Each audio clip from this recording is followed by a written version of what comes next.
मुख्यमंत्री योगी आदित्यनाथ ने दिवाली से पहले राज्य कर्मचारियों के लिए बोनस की सौगात देकर एक बड़ा राजनीतिक और प्रशासनिक संदेश दिया। सरकार अपने कर्मियों की मेहनत की कदर करती है।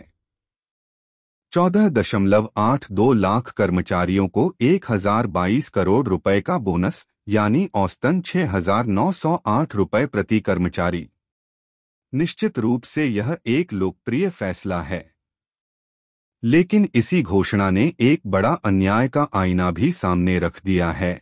जहां सरकारी कर्मचारियों की जेब में खुशी का दीपक जला, वहीं अर्धसरकारी उपक्रमों के कर्मचारियों के लिए वही दीपक बुझा हुआ रहा। बोनस का असमान उजाला।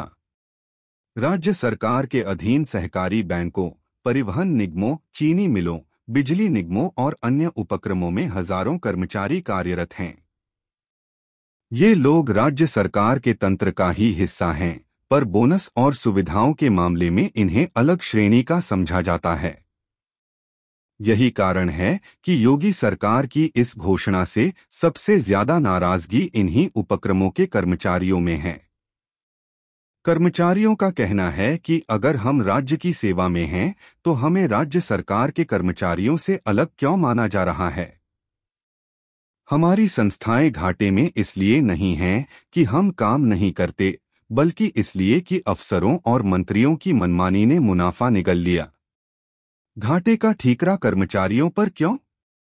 दरअसल कई सहकारी बैंक और निगम मुनाफे में हैं, फिर भी उन्हें बोनस नहीं मिलता। वहीं कुछ निगम घाटे में हैं, तो सवाल उठता है कि घाटे की जिम्मेदारी केवल कर्मचारियों पर क्यों थोपी जाती है। कर्मचारी कहते हैं, अगर विभागीय मंत्री और अधिकारियों के अनाप शनाप खर्चों पर लगाम लगाई जाए तो कई निगम लाभ में आ सकते हैं। यह नाराजगी केवल आर्थिक नहीं, बल्कि सम्मान की भी लड़ाई बन गई है। सरकार के लिए सियासी दोधारी तलवार।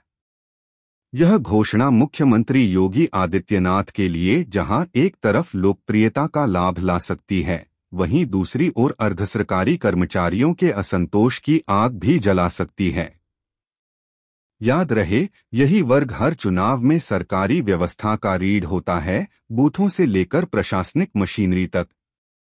यदि इस वर्ग में नाराजगी पनपती है, तो यह आने वाले चुनावों में सियासी समीकरण बदल सकती है।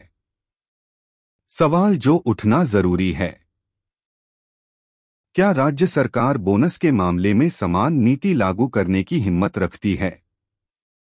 क्या मुनाफे में चल रही संस्थाओं को भी बोनस की पात्रता नहीं मिलनी चाहिए?